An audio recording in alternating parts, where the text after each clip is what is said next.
नमस्कार।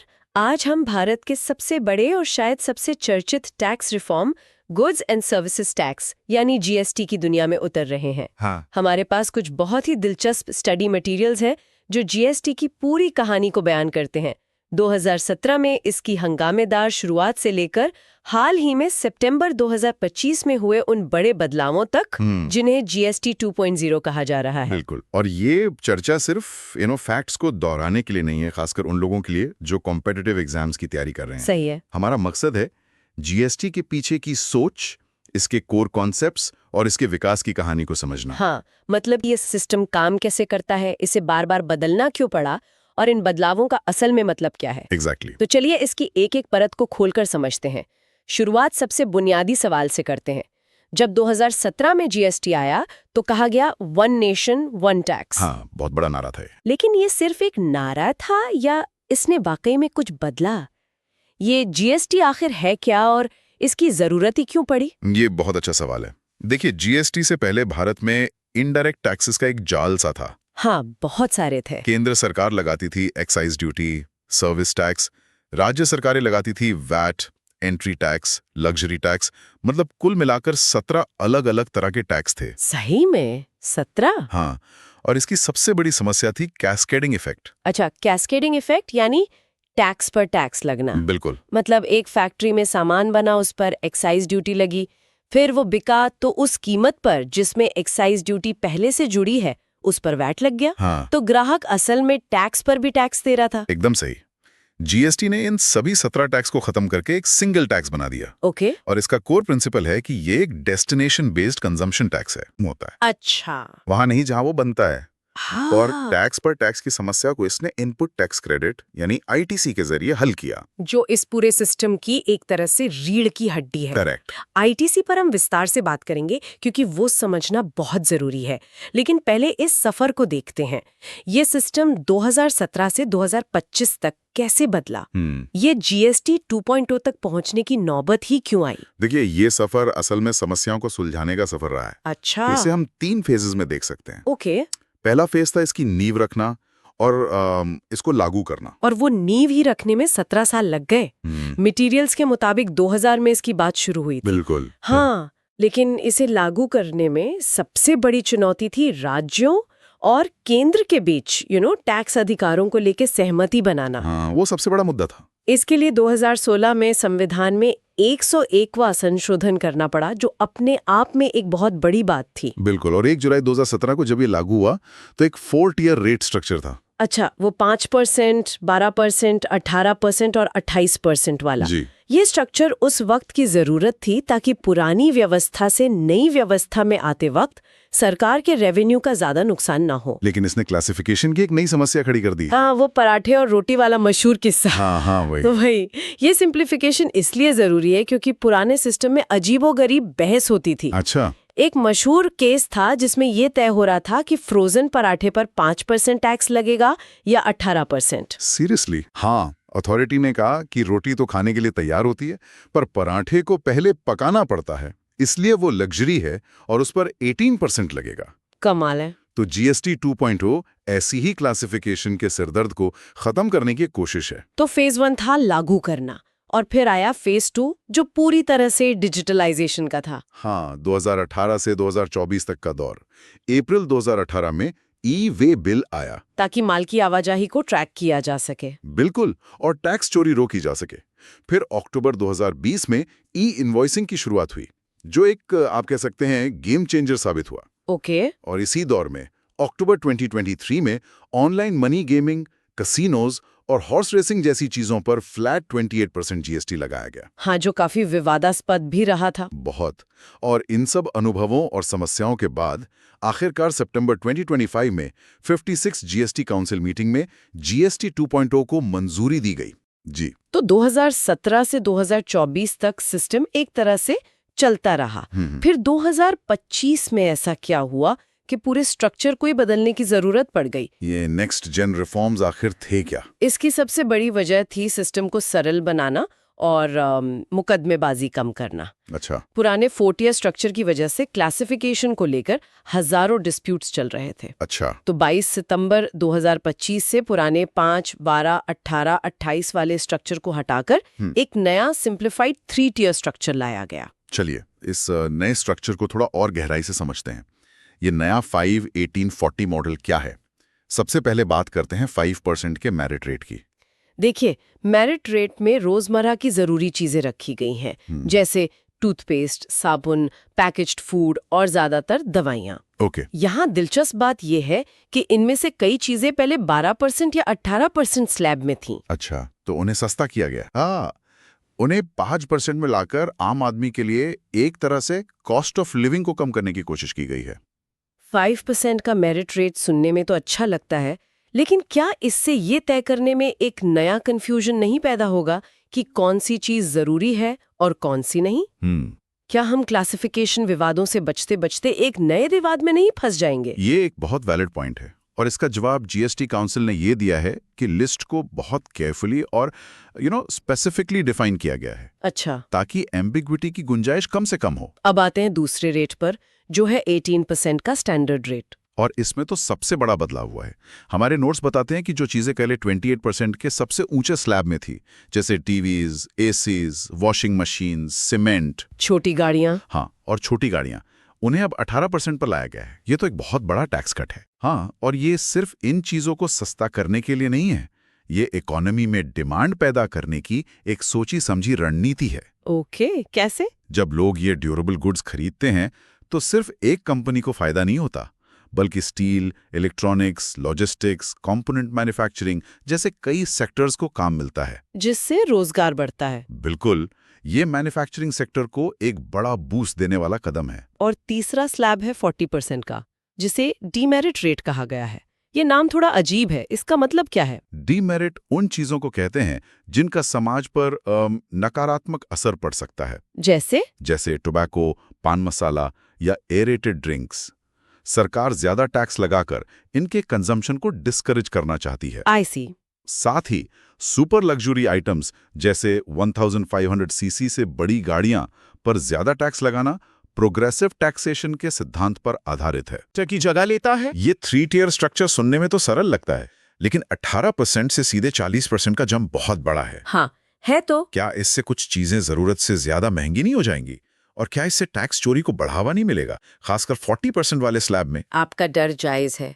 40% का रेट वाकई काफी ज्यादा है और इससे टैक्स इवेजन का खतरा बढ़ता है। राइट। लेकिन सरकार का तर्क है कि ई-इनवॉइसिंग और ई-वे बिल जैसे डिजिटल टूल से अब टैक्स चोरी करना बहुत मुश्किल हो गया है, क्योंकि हर ट्रांजैक्शन ट्रैक हो रहा है। हाँ, और इन चीजों पर पहले भी 28% जीएसटी के ऊपर सेस लगता था, तो इफेक्टिव रेट काफी ज्यादा ही था। और एक बड़ी राहत भी दी गई है।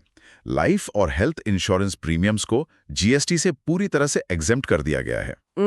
ये सामाजिक सुरक्षा के लिहाज से एक बहुत बड़ा कदम लगता है। बिल्कुल। भारत में इंश्योरेंस पेनिट्रेशन वैसे ही बहुत कम है। इसे टैक्स फ्री करके सरकार ज्यादा से ज्यादा लोगों को सोशल सिक्योरिटी नेट के दायरे में लाने के लिए प्रोत्साहित कर रही है। तो ये तो हुई रेट्स की बात। अब जरा सिस्टम के मैकेनिक्स को समझते हैं। आपने कहा था कि भारत में ड्यूअल जीएसटी मॉडल है, इसका क्या मतलब है? इसका मतलब है कि भारत के फेडरल स्ट्रक्चर को ध्यान में रखते हुए टैक्स लगाने का अधिकार सेंटर और स्टेट दोनों को दिया गया है। अच्छा। संविधान के आर्टिकल 246A के तहत ये संभव हुआ, पहले ऐसा नहीं था। हाँ, पहले सेंटर मैन्युफैक्चरिंग पर एक्साइज लगाता था और स्टेट्स बिक्री पर वैट। अब दोनों एक ही ट्रांजैक्शन पर जीएसटी लगाते हैं। करेक्ट। मतलब अगर मैं मुंबई में कोई सामान खरीदती हूँ तो उस बिल पर 2 टैक्स दिखते हैं, सीजीएसटी और एसजीएसटी। सही। अगर ट्रांजैक्शन एक ही स्टेट के अंदर होता है, यानी इंट्रा स्टेट, तो टैक्स का आधा हिस्सा सीजीएसटी यानी सेंट्रल जीएसटी के तौर पे केंद्र को जाता है, और आधा हिस्सा एसजीएसटी यानी स्टेट जीएसटी के तौर पर उस राज्य को मिलता है।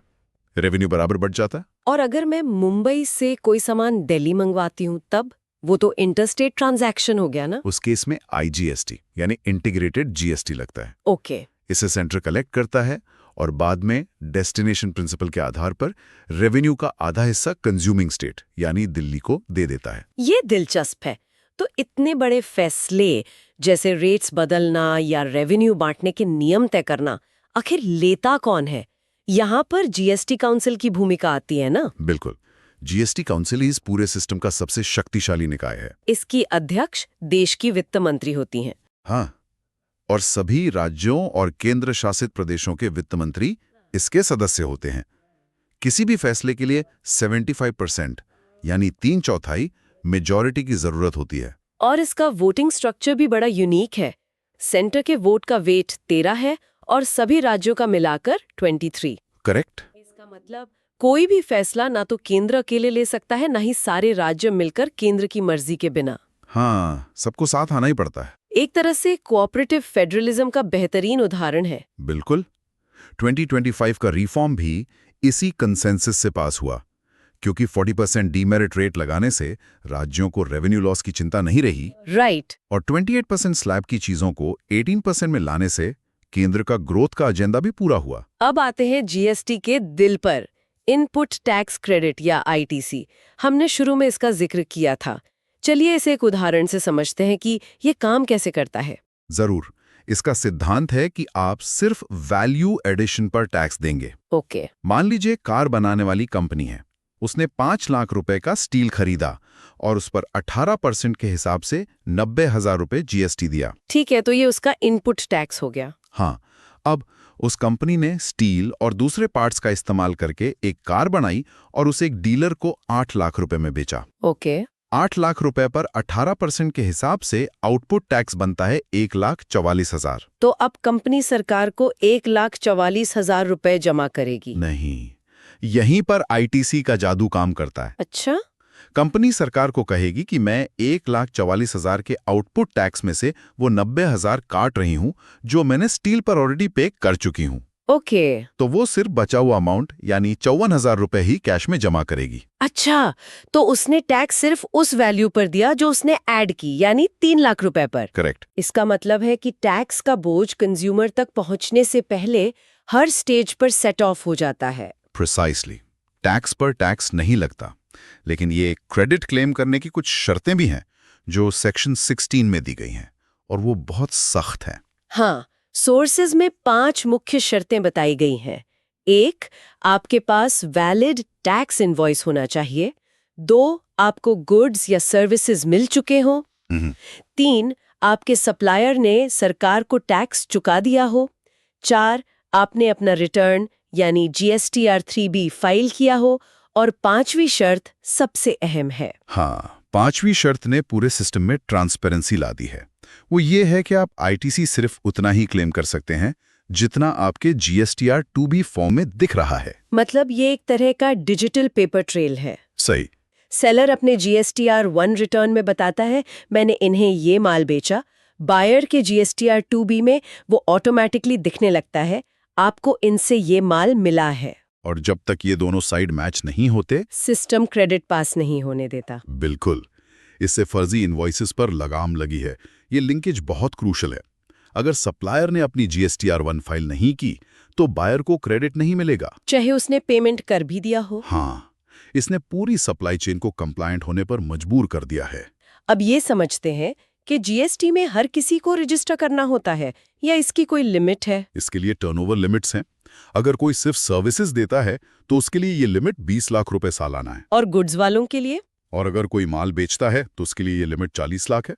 लेकिन कुछ मामलों में कंपल्सरी रजिस्ट्रेशन है, टर्नओवर चाहे 0 ही क्यों ना हो। जी हाँ। जैसे अगर कोई एक राज्य से दूसरे राज्य में माल बेचता है या Amazon, फ्लिपकार्ट जैसे ई-कॉमर्स ऑपरेटर के जरिए बेचता है। हाँ, और यहीं पे छोटे बिजनेसेस को बहुत दिक्कत आ रही थी। अच्छा। एक छोटा कारीगर जो अपने राज्य से बाहर सामान बेचना चाहता है, उसे पहले दिन से ही GST रजिस्ट्रेशन लेना पड़ता था, जो काफी मुश्किल काम है। और यहाँ सबसे दिलचस्प बात यह है कि 2025 के रिफॉर्म्स ने इसी समस्या का हल निकाला है। जी। एक नई ई-कॉम लाइट स्कीम आई है। बिल्कुल। अब 40 लाख से कम टर्नओवर वाले विक्रेता जो सिर्फ अपने स्टेट के अंदर किसी ई-कॉमर्स प्लेटफॉर्म पर बेचते हैं, उन्हें कंपल्सरी रजिस्ट्रेशन से छूट दे दी गई है। हाँ, उन्हें बस एक सिंपल एनरोलमेंट नंबर लेना होता है। ये एमएसएमईज को डिजिटल इकोनॉमी से जोड़ने के लिए एक बहुत बड़ा बूस्ट है। छोटे टैक्स पेयर्स के लिए कॉम्पोजिशन स्कीम भी है ना? हाँ, वो भी एक सिंप्लीफिकेशन मेजर है।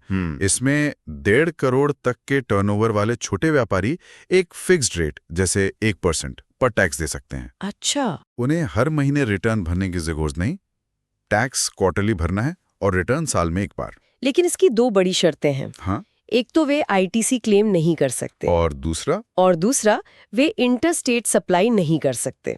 If we connect this to the bigger picture, तो हम देखते हैं कि जीएसटी 2.0 का फोकस सिर्फ रेट्स को सिंप्लीफाई करना नहीं, बल्कि छोटे बिजनेसेस के लिए कंप्लायंस को आसान बनाना भी है। एकदम सही। चाहे वो ई-कॉमर्स सेलर हो या कॉम्पोजिशन डीलर। हाँ, और कंप्लायंस की बात करें तो ई-इनवॉइसिंग एक गेम चेंजर रहा है। अब 5 करोड़ से ज्यादा टर्नओवर वाले बिजनेसों को B2B इनवॉइसेस सीधे सरकारी पोर्टल पर अपलोड करके एक यूनिक इनवॉइस रेफरेंस नंबर यानी IRN लेना होता है, जिसके बिना वो इनवॉइस वैलिड ही नहीं माना जाता। सही।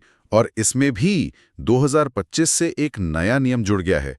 1 अप्रैल 2025 से 10 करोड़ से ज्यादा टर्नओवर वाले बिजनेसेस को इनवॉइस जारी करने के 30 दिन के अंदर उसे IRP पोर्टल पर अपलोड करना होगा।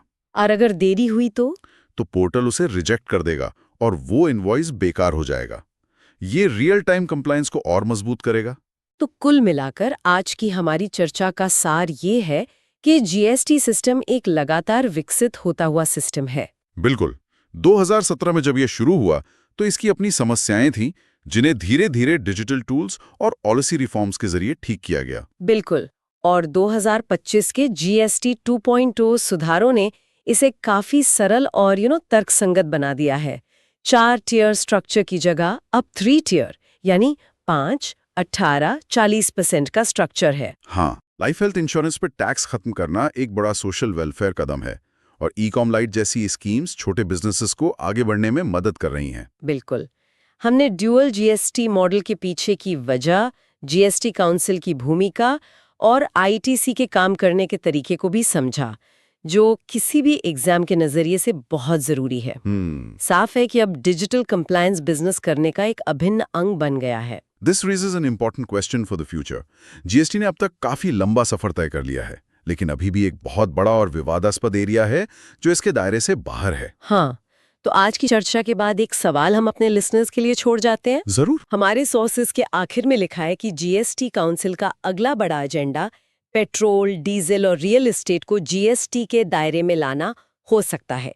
अगर ऐसा होता है तो इसका पूरे देश में कीमतों पर, राज्यों के रेवेन्यू पर और आम आदमी की जेब पर क्या असर पड़ेगा? हाँ, इसके बारे में जरूर सोचिएगा।